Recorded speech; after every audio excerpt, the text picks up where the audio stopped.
जय हिंद। स्वागत है आपका हमारे इस यूट्यूब चैनल में जिसका नाम है ई पाठशाला सेंटर। जैसे हम आपको पता है कि हम इससे पहले सूचना का अधिकार अधिनियम की कुछ वीडियोस कर चुके हैं। लगभग ये हमारा इस सेक्शन का, इस थ्योरी सेक्शन का लास्ट वीडियो होगा। इसके बाद एक दो और वीडियो और आएगा जो मल्टीपल चॉइस क्वेश्चन पे आधारित रहेगा या फिर पूर्व क्वेश्चन में या पूर्व परीक्षाओं में पूछे गए क्वेश्चनों को हम लेकर आएंगे। तो चलिए जल्दी से शुरू करते हैं हम इस वीडियो को। इससे पहले हमने अपील बता दिया था। अपील के बाद होती है षष्ठी। षष्ठी का मतलब होता है दंड। हिंदी में षष्ठी का मतलब होता है दंड। दंड क्या हो सकता है? दंड होगा यदि लोक सूचना अधिकारी जिसके पास आप आवेदन किए थे बिना कारण बताए आवेदन लेने से इनकार करें। सीधी सी बात है। आप सीजीपीएससी के, अभी एक मोटा उदाहरण ले लेते हैं, सीजीपीएससी का ही ले लेते हैं। सीजीपीएससी का आजकल पता नहीं कैसा उत्तर दे रहा है, वो कैसा क्वेश्चन बनाता है, कुछ पता नहीं चलता। इसी व्यापम का भी ऐसी है।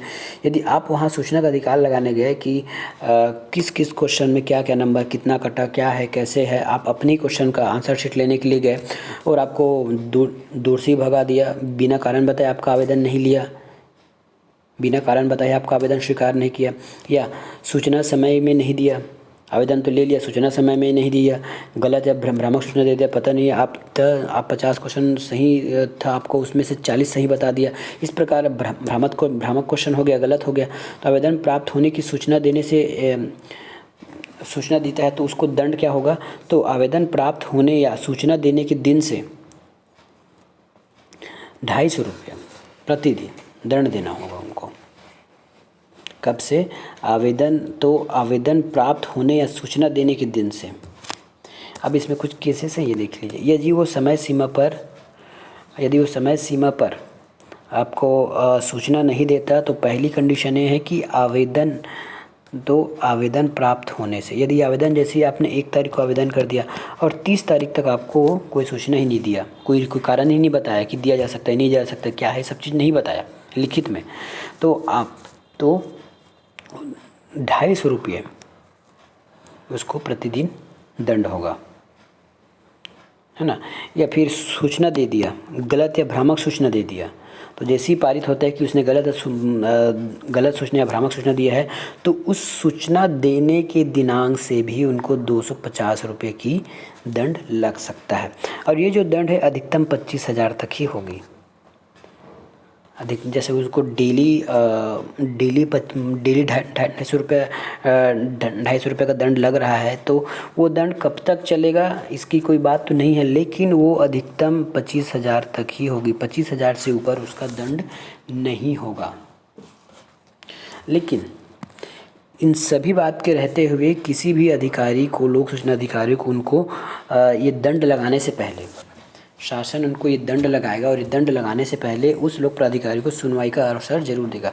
हो सकता है वो कार्यालय में छुट्टी हो सकता है जिस दिन से उसने आवेदन प्राप्त किया हो उसकी तबीयत खराब हो गई, या फिर किसी सरकारी ड्यूटी या फिर और किसी में लग गए, तो उनको एक मौका सुनवाई का दिया जाएगा।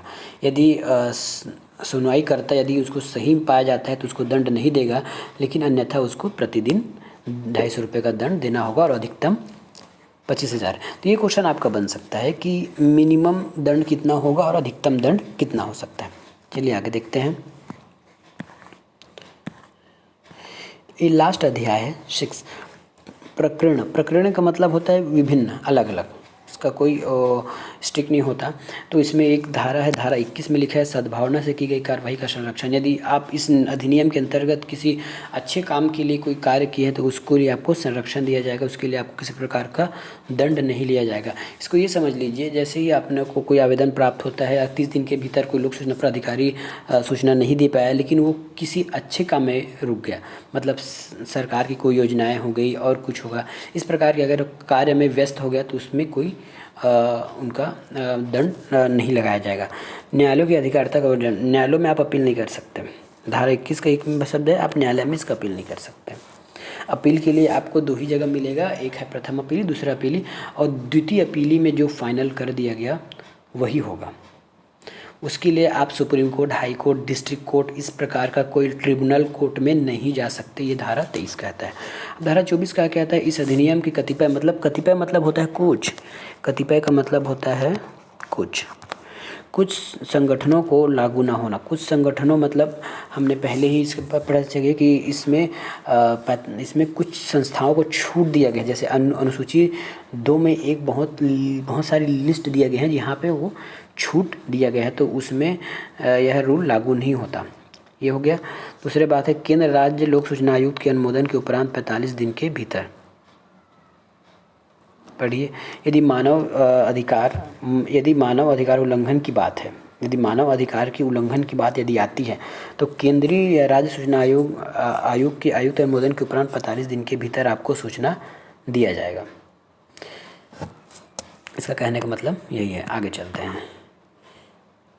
ये देखिए 25, धारा 25 क्या बोलती है, निगरानी एवं रिपोर्ट करना। ये आपको जानने लायक नहीं है, ये क्वेश्चन में नहीं आएगा, फिर भी मैं एक लाइन पढ़ दे रहा हूँ। प्रतिवर्ष समुचित सरकार, मतलब कोई भी जिला पंचायत, जिला है, ग्राम पंचायत हो गया, समुचित सरकार है, केंद्र शासन हो गया, ये सब चीज़ें प्रतिवर्ष एक वार्षिक एक रिपोर्ट राज्य सूचना आयोग को रिपोर्ट करता है। राज्य सूचना आयोग को रिपोर्ट करता है और केंद्रीय राज्य सूचना आयोग आपको लोकसभा तथा राज्यसभा में रखता है। सरकार को अधिनियम बनाने की शक्ति दिया गया, ये आपको पूछ सकते हैं, ये आप याद रखिएगा। जैसे छत्तीसगढ़ शासन है, वो फीस के लिए कुछ नियम बनाया है कि कितना फीस लेंगे, किसको छूट करेंगे, तो वो इसी नियम के तहत बनाया है 27। ये पूछा जा सकता है कि धारा 27 में ये नियम राज्य शासन को यह पावर दिया गया है कि वो अपने अनुसार से किसी चीज़ के लिए नियम बना सकते हैं। और धारा 29 क्या बोलते हैं, नियमों को रखे जाएंगे। केंद्र सरकार द्वारा बनाए गए नियम संसद के पटल पर रखे जाएंगे। केंद्र सरकार यदि कोई नियम बनाती है तो उसको संसद के पटल पर रखा जाना चाहिए। केंद्र सरकार यदि सूचना अधिकार अधिनियम से संबंधित कोई भी नियम संशोधन या बनाती है तो उसको संसद के समक्ष रखा जाएगा। ये एक लाइन में आपको याद करनी है। अब लास्ट आ जाती है, इस अधिनियम की 2 अनुसूची है। पहला है पहली अनुसूची, ये किससे रिलेटेड है, ये बस पूछता है कि पहली अनुसूची किससे रिलेटेड है। तो पहली अनुसूची जो है सभी आयुक्तों की शपथ, इसमें मुख्य आयुक्त होते हैं और मुख्य सूचना आयुक्त और आयुक्त, इसमें शपथ है जो धारा 3 में उल्लेख है। तो पहला अनुसूची में आपकी क्या चीज़ है, शपथ का उल्लेख किया गया है। शपथ क्या होगा वो सब लिखा गया। दूसरी छुरी लिख दिया है, दूसरी समझिएगा। दूसरी अनुसूची है केंद्र सरकार के अधीन स्थापित असूचना और असुरक्षा संगठन के कुल 26 है। मतलब ये है, मतलब इसमें ये है कि केंद्र सरकार कुछ ऐसे विभागों को सूचना प्रकट करने से मुक्त किया गया है, उसके लिए कुछ 26 ऐसे संस्थान हैं जिसका उल्लेख अनुसूची 2 में है। तो ये 2 अनुसूची आप 2 देखेंगे, उसमें 26 ठो किसी आयोग या फिर किसी कार्यालय विभाग का नाम है जहाँ से आप सूचना अधिकार लगा के सूचना का अधिकार का उपयोग नहीं कर सकते, वहाँ से किसी प्रकार की सूचना आपको प्राप्त नहीं होगी। उच्च विभाग को छूट प्रदान किया गया है इस नियम के द्वारा। तो आई होप आपको ये वीडियो अच्छा लगा होगा। आइए, ये हमारे सूचना का अधिकार अधिनियम का लास्ट वीडियो था। इसके बाद हम इसमें कुछ मल्टीपल चॉइस क्वेश्चन लाने वाले हैं, या फिर सीजी व्यापम, या फिर अन्य विभागों द्वारा या फिर अन्य राज्य द्वारा किस प्रकार से इस संबंध में क्वेश्चन पूछा जाता है, ये क्वेश्चन हम जल्द ही लाने वाले हैं। वीडियो को लास्ट तक देखने के लिए धन्यवाद। आपका दिन शुभ हो।